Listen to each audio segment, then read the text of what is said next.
France. Move 13 Actu. Alex Nassar. Les gossip hop de Move 13 Actu, les infos hip hop du jour servis en mode buffet à volonté comme tous les vendredis. Guéran, tu nous fais le bilan de la semaine du rap game. Le temps passé, beaucoup de choses ont changé. Qui aurait pu s'imaginer que le temps serait si vite écoulé? On fait le bilan. Cette semaine, dans le game du grand banditisme des drapeaux algériens, une diva et des cannibales. Sautons à pieds joints dans cette Zumba. Lundi. Après un week-end de blocage, le rap français a trouvé la solution pour forcer les barrages de gilets jaunes, Big Flo et Oli, qui ont réussi à faire le concert à côté de Metz malgré les manifs, en faisant des selfies avec les gens en fluo étrange. Ça veut dire que soit à Metz, les gilets jaunes avaient 11 ans et demi, ou alors on s'est complètement trompé sur le public de Big Flo et Oli. Aux États-Unis, 6ix9ine est en garde à vue. En même temps, pour lui, c'est juste un lundi matin.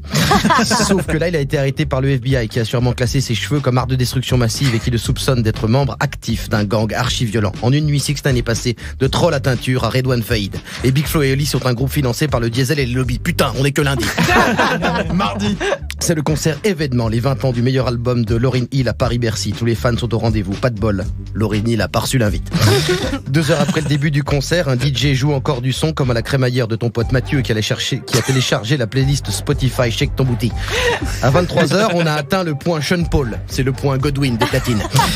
Finalement, la diva se pointe avec presque 3 heures de retard. Les concerts de Lauryn Hill, c'est comme un rendez-vous avec un technicien SFR. T'as pas d'heure précise, juste une fourchette horaire.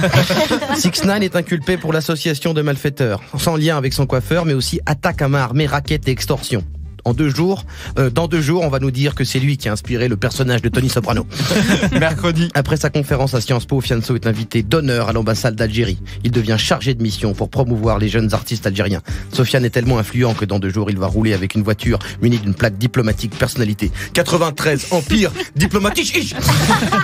À Paris se tient le 2e soir à Bercy de Lauryn Hill. Elle n'a que 30 minutes de retard et assure le show. Le public du premier soir a tellement le seum qu'ils ont automatiquement reçu un passeport belge.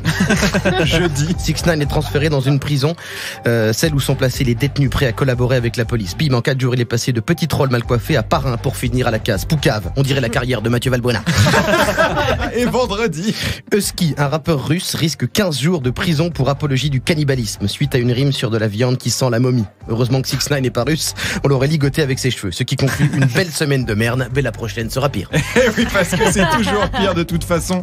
Merci beaucoup Guéran pour ce débrief complet de la semaine du rap game.